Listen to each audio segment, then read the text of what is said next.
Hey everyone, it's Jessica Kim from BabbaCo. I am going to show you how to make the paper mache moon nightlight.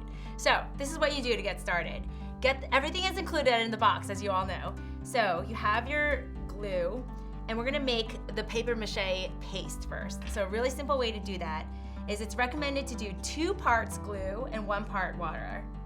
So really, all that really means is that you want half the amount of water that you have glue, and you really do it just by sight. So you just kind of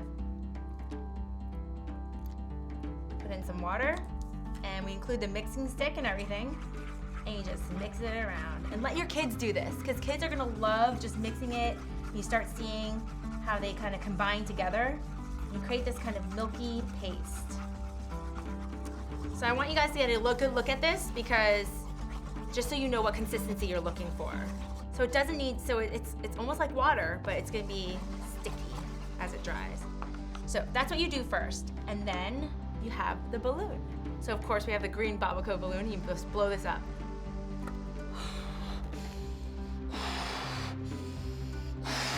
I hope I don't pass out now, so. Okay, so you do it to the size that you want. This looks like a good size. So you have to remember, what you're making at the very end is a moonlight, a nightlight for your kids.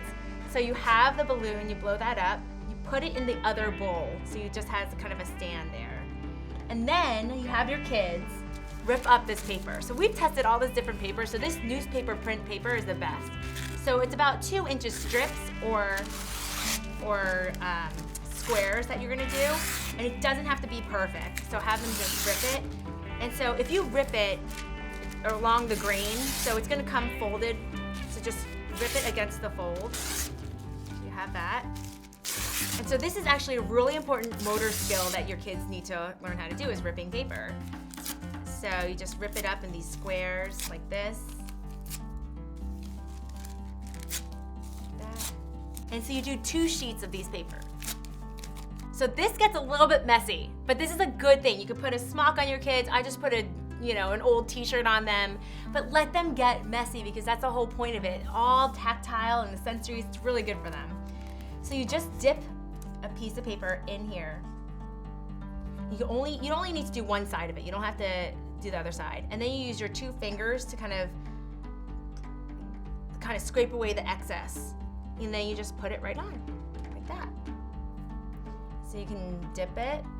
And I really encourage you guys as parents to do this with your kids, because they're gonna learn a lot by just watching you versus just listening to directions. For many of the kids or parents, this is the first time you're doing paper mache. That's why we're doing this. And you can do it together, and it just really gets a lot of fun. So what you're gonna do overall, you're gonna do 1 layer and then let it dry overnight. You don't have to blow dry it or anything. You just have to let it dry overnight.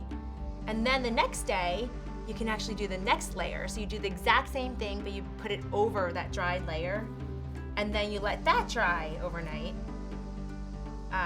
And then I'll show you what that looks like. So this is what it looks like after the 2nd layer dries. So what you do is you get something really sharp. This is not included in the box because it's too sharp in there. But you get a push pin, anything, and you pop it. That was a good sound, it popped. All right, so now what you do is that you just kind of peel the balloon away from the paper mache, okay? Here we go. So basically the balloon just comes out. And then what you could do is that you can actually pop out any kind of craters that you made as you were kind of pulling the balloon out. And then there you have it. So look at this.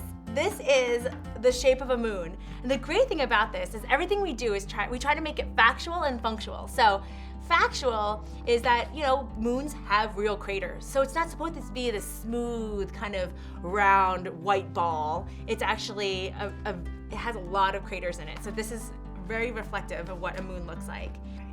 So you put on this tea light that we include, and it's electronic, and so it is really safe for your kids in the room.